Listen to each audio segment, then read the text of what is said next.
Have you ever wondered how to capture the perfect motion shot? That's where shutter speed steps into the spotlight.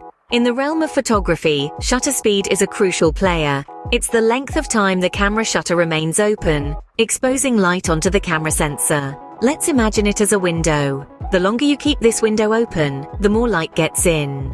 Now, how does this affect the motion in your photos? Well, shutter speed is pretty much the master of motion. A fast shutter speed can freeze action completely, capturing every minute detail in a split second. It's like pressing pause on your favorite movie scene.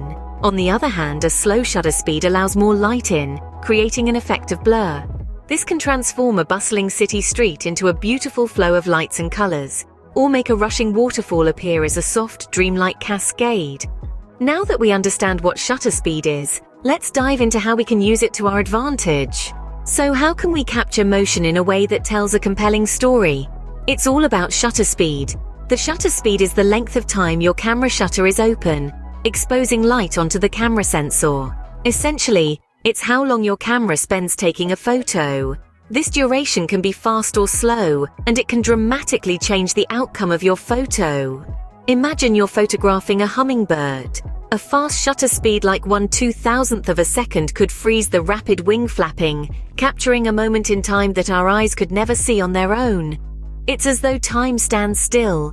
On the other hand, a slower shutter speed like half a second could blur the hummingbird's flapping wings, creating an artistic representation of its frenetic movement. The hummingbird is in the same place, doing the same thing, but the story the photo tells is remarkably different. The choice between freezing or blurring motion isn't about right or wrong. It's about the story you want to tell. A frozen hummingbird might convey precision, clarity, or the marvel of nature's engineering. A blurred hummingbird might communicate energy, chaos, or the fleeting nature of beauty.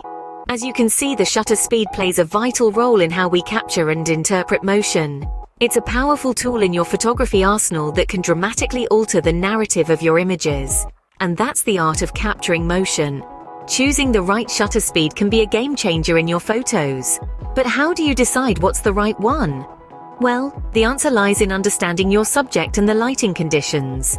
If you're capturing a sprinter in broad daylight, a higher shutter speed will freeze the action in a sharp, clear shot. However, a slower shutter speed can convey the sense of speed and motion, giving your photo a dynamic feel with a bit of motion blur.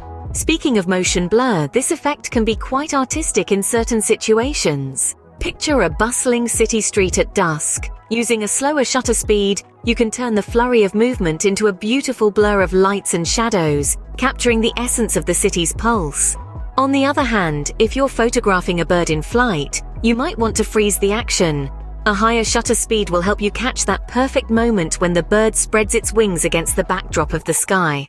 Remember, shutter speed isn't an island. It coexists with aperture and ISO in a delicate balance. A faster shutter speed means less light entering the camera, so you might need to compensate with a wider aperture or higher ISO. By understanding these relationships, you can manipulate shutter speed to your advantage. Whether you want to freeze a moment in time or capture the motion of life, the power is in your hands. Remember, there's no one-size-fits-all shutter speed. It's all about understanding the effect you want to achieve. Let's quickly recap what we've learned about shutter speed. This nifty little tool is what controls the amount of light that reaches your camera's sensor. Think of it as the gatekeeper, deciding how long the gate is open to allow light to reach the sensor. But it's not just about light, it's also about motion. The shutter speed you choose can either freeze a moment in time or blur it, creating a sense of movement. This can turn an ordinary photo into a captivating story, bringing your images to life. Choosing the right shutter speed is a delicate balancing act. It depends on your desired effect, but also on the lighting conditions. Too slow and your image could be overexposed. Too fast and it might be underexposed. It's about finding that sweet spot, that perfect moment of exposure. With a good understanding of shutter speed, you're well on your way to capturing stunning images. Remember, practice makes perfect, so go out there and start experimenting.